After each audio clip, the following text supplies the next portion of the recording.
This book consumed my life in the month of June.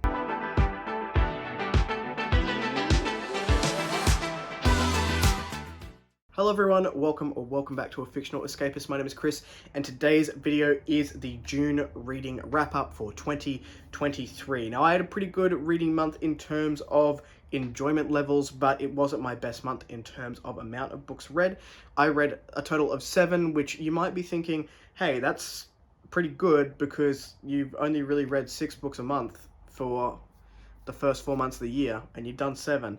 Yes, well, I sort of cheated a little bit in this one in that I started one book prior to the beginning of June, and also I did 3 on audio, so 3 shorter books on audio allowed me to bump that number up a little bit. But I did have a very good time with what I was reading this month, with not even the exception of one. It's just when we get to that one, it just seemed to consume my life for 2 weeks.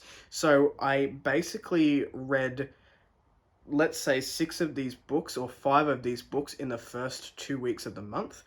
And then the last 2 weeks of the month, I had 2 books which just consumed my entire soul in that period of time, and I read nothing else, and my brain was very full of these things. So let's move on. The first one that we had, and my favorite book of the month, and potentially my favorite book of the year, is Carved Amidst the Shadows by M.T. Fontaine. Now, this was my vlog book that I did this year, and I did gush about it a fair bit in the vlog, so I'll put that up in the cards above. This is a fantastic dark political fantasy. We're following 3 POVs. We have got a Carved, our main character. Her name is Cayenne. I wanted to make sure I got that right.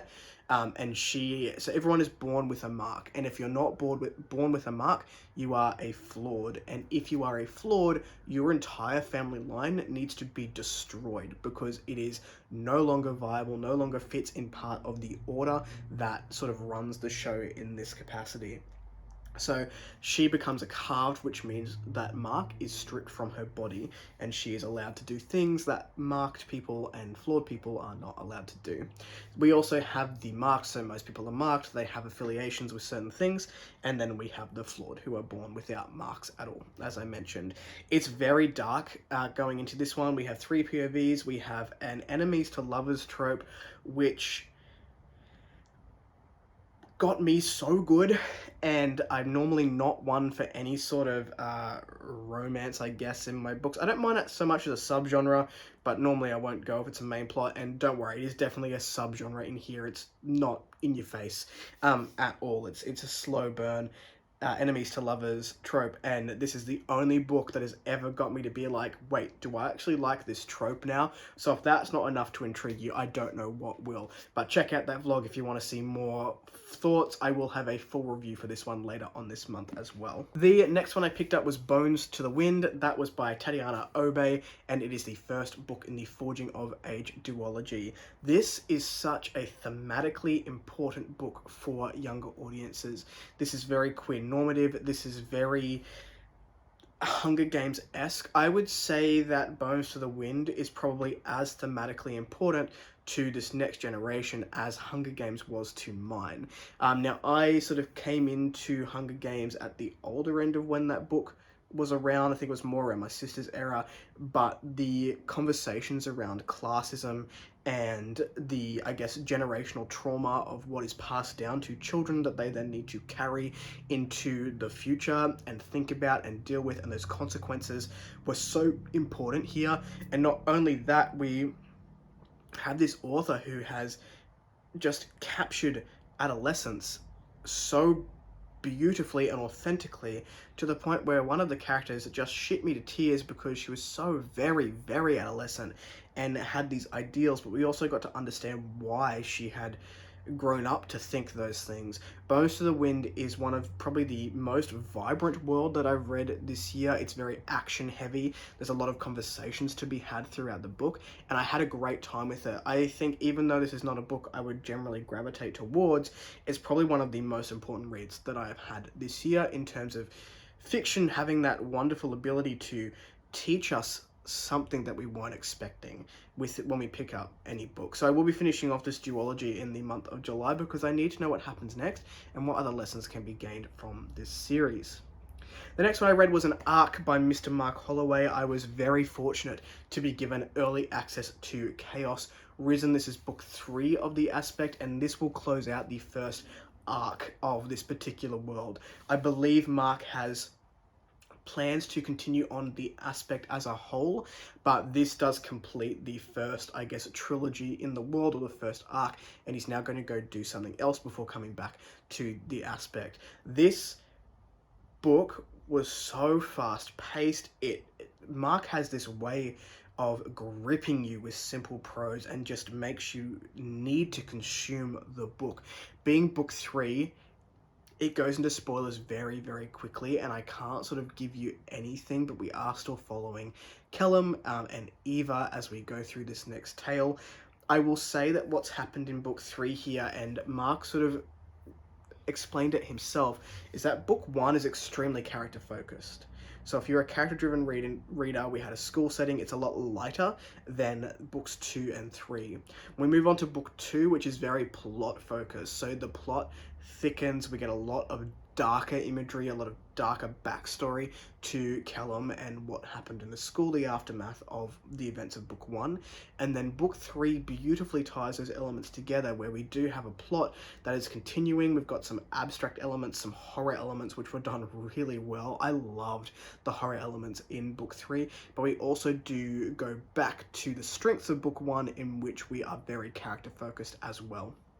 I had a wonderful time with this book. If you have not read Mark Holloway yet, you are doing yourself a disservice. The Aspect is a wonderful story. It does get dark, but it does lead you into that darkness and sort of hold your hand along the way before going, you know what? This is dark. The next one I listened to, so this was the first audiobook of the month, and I did this one with Esme. This was Blood of Assassins, book 2 in the Wounded Kingdom series from R.J. Barker. Now, this was interesting to me because the concept and the plot was essentially the same as book 1. We have a group of people in book 1 who went to a castle. We were hiring an assassin to find an assassin.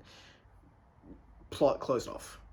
Book 2, we're now going to a camp of the same people from book 1, aged up 5 years, and we're again using an assassin to find an assassin for the new king in this book. It was interesting. It was definitely deeper in terms of character, emotion. They had aged up 5 years.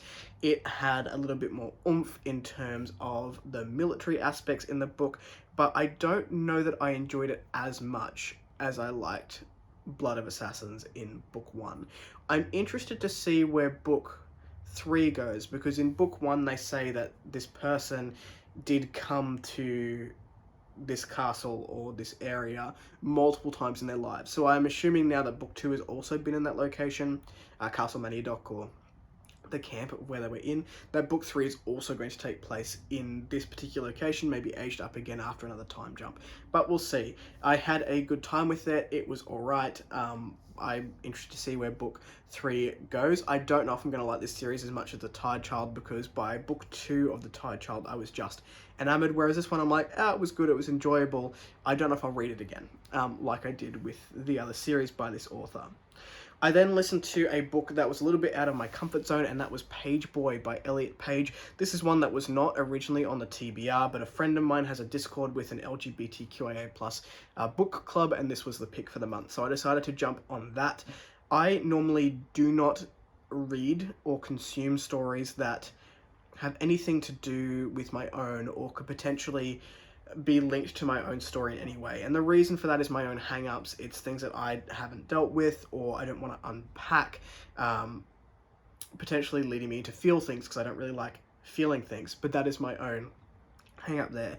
I was pleasantly surprised by Page Boy. This is a very raw memoir. It's quite disjointed. It's a lot of stories from all over the actor's life, from childhood right through till now. The trans side of things isn't overly, it's not pushed. It's a lot of backstory. The trans stuff is just sort of sprinkled throughout as little side comments or little stories or the answer to the question, which is quite similar to my own. And I did feel in this book some connection to the thoughts and processes and feelings that Elliot had through childhood, and also it was quite nice to see where those differences lied, particularly because this person is quite public in their own life, and they've had quite a, their entire life has been on the screen and been in front of people's faces. So it was interesting. I don't know how I feel about it in terms of, the execution of the book. It was disjointed, like I said, but refreshingly raw. I will never give someone's memoir anything less than 5 stars. And the reason for that is it's not my story. Someone has taken the time to give us a part of themselves and a part of their soul, regardless of how I feel about the writing. I'm not one to judge somebody else. Moving on from that, so that was the first 2 weeks of June. Moving on to the last 2 weeks of June, this sucker just took up my entire life. 2 weeks of reading Memories of Ice by Steven Erikson. Now, that being said, I still gave this book a 3.5. I enjoyed it. This was my least favorite so far, which I feel is controversial in the grand scheme of Malazan. And the reason for that is it's so beat up. You can see I've been reading it for a long time. All these books I tend to buy and then just give them to the community library down the road, and they have been being picked up. So potentially there's Malazan fans in the community, or they just like the covers, who knows. This one had a lot more really heavy military-esque conversations, so I got lost. Completely honest, I got lost in the strategizing for the military. I got lost with the friggin' thousands of names that we have in this book. They were melding together or crossing over in ways that confused me, and it was mainly the military stuff that had me lost. I still really enjoyed following our characters. So the main characters that have been in book 1 and book 2, people say book 2 have a different set of characters. I argue that. Yes, a lot of the characters are different in book 2, but we still have a link to Gardens of the Moon with one group of people. In this book, we do go back to the other group of people that were in book 1 that were very scarcely mentioned in book 2, and I had a deeper connection to those particular characters. I also loved a couple of new characters that we met. So Lady Envy is probably my favorite from this particular book. I really hope that Lady Envy still plays a part in future books. I don't know. I'll be continuing on with the series in August. I am enjoying my time with Erikson so far. I really like the prose. I know people call it pretentious. I know that there's probably 600 pages too many in this book. I really enjoy that. I enjoy the prose. I enjoy the connections that I'm now getting to some of the characters. There was something that happened toward the end of this book which got me, and I was like, oh, nope, don't want that to happen, but it happened because I didn't write the book. And that actually got me in, like, the feels. So, it is happening. There's character connections are happening there. This is a heavy book, so I'm going to keep swapping hands. I like the thematics of this one. We had some talk about death. We had some talk about compassion that came through the pages in this one. So we are seeing those themes starting to build up here. And overall, I had a good time with it, even though I was a little bit lost for some of it. So I will be continuing on with the series. I definitely think I'm in that time of Malazan where I need to go one every 2 months, not one every month, or I will burn out on the series. The last thing that I read was something a little bit out of my comfort zone as well, and that was a cozy fantasy male-male romance in Phantom and Rook. This is under pen name Elena Isaacs, and I believe the author's name is Noah. Don't know the surname. I'll put the name of the author down below and also their Instagram, but they have a pen name of Elena Isaacs for this particular series. I don't know that cozy fantasy is for me, right? I don't know. I do have some cozy fantasy that I want to read potentially, but maybe it's just the combination of romance and cozy fantasy. Both were very much at the forefront. We are dealing with Phantom and Rook, so I cannot remember who is who. One of them is, Thatch Phantom is an immortal, and he comes back to Lebanon where he runs some game. He opens up a cafe and he runs into Arlo Rook, and they have had experiences in the past, but because of the immortal whatever happens with Thatch, every time he comes back, people don't remember him, and he doesn't know how long it's going to be before he's able to respawn in this particular city. So it's very much a character Mau fantasy romance. The will they, won't they, the courting, the dating, it's all very at the forefront here. The plot of the book is just centered around the two of them, and I don't know that this type of story is for me. Very easy to listen to. I think the narrator did a good job, but I did find myself getting a little bit bored because it's not my type of story. I again rated it 3.5. I think the thematics in this book were incredible. The mental health representation, we had disability representation, we had some really good conversations around loving your friends without that being an expectation of romance. You're allowed to love your friends, you're allowed to have those really strong feelings towards them, and we had a very healthy group dynamic. Now, personally, I'm not big on touch. These people touch each other all the friggin' time, and I was like, why would you do that? But that's, again, my own past experiences and also my own hang-ups. So I think this had a lot of good things going for it if you are someone who occasionally likes just to chill out with a bit of fantasy romance that doesn't take a whole lot of brain power. You might enjoy this one. For me, a little bit outside of my scope. Those were the books that I read in the month of June. What did you pick up? What was your favorite? Let me know in the comments down below. If you like the content, give one of those. If you want to see more of it, click subscribe at your will. I'll catch you in the next video. Ciao.